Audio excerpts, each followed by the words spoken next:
Fala rapaziada, aqui é Cícero Trum e hoje a gente vai conhecer como jogava a seleção de 1974 da Alemanha, que foi campeã mundial. Desde 1954, quando a Alemanha bateu a Hungria na final da Copa do Mundo, o tal episódio conhecido como Milagre de Berna, a seleção alemã viveu aí momentos complicados, um jejum de título e falhava nos momentos decisivos. Foi então que em 1972 venceu a Eurocopa e quebrou esse jejum, sob o comando do treinador Helmut Schön, que dirigiu essa seleção alemã por 12 anos, de 66 até 78. Na Copa de 74, a Alemanha sediou a competição e encarou Chile e Austrália nas primeiras partidas.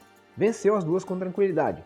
Como bem sabemos, a Alemanha era ainda dividida em duas nessa época. A Alemanha campeã e mais forte economicamente e até no futebol era a ocidental. Sobre ela que estamos falando aqui. A oriental também contava com alguns bons jogadores. Tanto é que na última partida da primeira fase da Copa do Mundo de 74 se enfrentaram e a Alemanha Oriental venceu por 1-0. Imagina então como não seria esse time se a Alemanha já fosse unificada. Dessa forma, a Alemanha Ocidental ficou na segunda posição de seu grupo e isso acabou sendo ótimo para ela, porque acabou enfrentando na segunda fase Polônia, Iugoslávia e Suécia, diferente da Alemanha Oriental que encarou Brasil, Argentina e Holanda. Há teorias que dizem que a Alemanha Ocidental entregou mesmo esse jogo aí para a Oriental. Isso nunca vai ser confirmado, mas até pode fazer um pouco de sentido, já que a Oriental precisava ganhar o jogo para se classificar, pois ela tinha empatado com o Chile na partida anterior, e a Alemanha Ocidental já havia ganho seus dois jogos, já estava automaticamente classificada, e então podia escolher que lado queria ficar da chave, e obviamente ela preferia ficar no lado mais fraco. Fato foi que a Alemanha venceu suas 3 partidas e se classificou para a final, onde iria encarar a Holanda de Cruyff e companhia, que jogavam um futebol revolucionário, como a gente já sabe. Mesmo sendo anfitriã, a Alemanha não era considerada favorita, devido ao espetacular time holandês. A Holanda ainda começou o jogo ganhando praticamente. Fez um gol com apenas 3 minutos, e assim como aconteceu 20 anos atrás, não sendo a grande favorita e tendo que correr atrás do resultado, a Alemanha virou a partida na base da raça e da estratégia, sagrando-se campeã mundial pela segunda vez. Vamos conferir então como jogava esse time, os personagens aí dessa façanha, e como foi que a Alemanha conseguiu vencer essa Holanda, o carrossel holandês. Mas antes disso, não deixe de dar aquele like para me ajudar e também se inscrever no canal. No papel, a formação daquela seleção era um 4-3-3. Digo isso porque 2 defensores eram figuras frequentes no meio de campo. O lateral esquerdo Paul Breitner foi revolucionário em sua posição, era um lateral esquerdo destro, dotado de categoria absurda, tanto é que virou meia mais tarde. Breitner se deslocava o tempo todo para o meio de campo, sendo um dos principais criadores da equipe, com seus passes precisos e grande visão de jogo. O atleta também era um ótimo finalizador e muito bom nas bolas paradas, tendo um chute potente e preciso. Dessa forma, gostava muito de cortar para o meio em arrancadas e buscar a finalização. Quem viu o Maestro Júnior do Flamengo jogar vai saber como era o futebol de Paul Breitner, era extremamente parecido.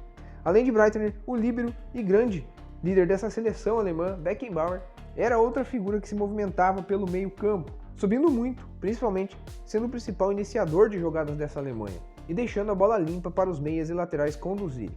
O Kaiser mais tarde virou meia também, devido ao fato de ser muito técnico para um zagueiro, e talvez até seja o melhor zagueiro da história do futebol. Outro fundamental jogador nesta defesa era o lateral Bert Vogts, um dos maiores também de sua posição, um jogador com um apoio agressivo, tinha muita habilidade, velocidade e um físico invejável. Dessa forma corria o jogo todo, era agudo nos apoios e seguro na defesa. Schwarzenbeck ainda fechava esse sistema defensivo, sendo um grande parceiro de Beckenbauer não só na seleção, mas também no Bayern. Outra característica fundamental era que a seleção tinha um forte espírito de equipe e jogava com muita determinação. Os atletas estavam dispostos a lutar até o fim, e isso ficava bem claro na vitória final da Copa do Mundo. O meio de campo alemão era composto por jogadores disciplinados e versáteis, que desempenhavam funções defensivas e ofensivas. Eles trabalhavam em conjunto para manter o equilíbrio entre as linhas e apoiar tanto a defesa quanto o ataque. Diferente da Holanda, que acelerava muito o jogo, atacava e defendia em bloco, a Alemanha controlava mais a posse de bola, construía de forma mais cadenciada o jogo no meio de campo, contando com o volante Rainer Bonhoff, exímio marcador, mas que tinha grande técnica, elegância jogando e visão de jogo. Uli Hoeneß era um ponta esquerda e atuou como meia na seleção do treinador Helmut Schön, sendo um atleta bem destemido e criativo. Fechando a meia cancha, Wolfgang Overath era um dos atletas mais completos do futebol mundial nesta época, sabendo fazer tudo: dribles, arrancadas, bons passes, boa finalização e ainda se precisasse marcava e defendia muito bem também. Embora não tivesse um ataque tão espetacular quanto o Brasil, a Holanda e outras seleções dessa Copa, a Alemanha mostrava muita eficiência nesse ataque, explorando erros do adversário. Criavam oportunidades a partir de jogadas bem trabalhadas, focando em seus dois pontas. Jürgen Grabowski é o que ficava mais pela direita, um jogador de muita velocidade e que sabia explorar as pontas com maestria, deixando adversários para trás. E Bernd Rosenben, que jogava mais pela esquerda, outro velocista e habilidoso jogador. Curiosamente, ambos jogavam no Frankfurt e em posições invertidas. Rosenben era ponta direita e Grabowski ponta esquerda em seu clube. Para fechar o ataque, o Der Bomber, Gerd Müller, um dos melhores finalizadores da história do futebol, um jogador completo, que era veloz, sabia fazer pivô e finalizava de todas as maneiras, com muita facilidade. Encontrava espaços inacreditáveis em meio aos zagueiros. Ainda falta citar o goleiro Sepp Maier, outro que é um dos maiores de sua história em sua posição.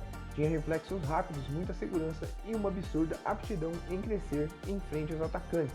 Outros aspectos notados nessa seleção, que precisam ser citados, é a disciplina tática e a capacidade dos jogadores permanecerem concentrados ao longo da partida. Tanto é que mesmo na final, saindo atrás do placar, tiveram frieza para manter a postura e buscar a virada. Os atletas realmente não se deixavam levar pela pressão e continuavam fiéis à estratégia de jogo.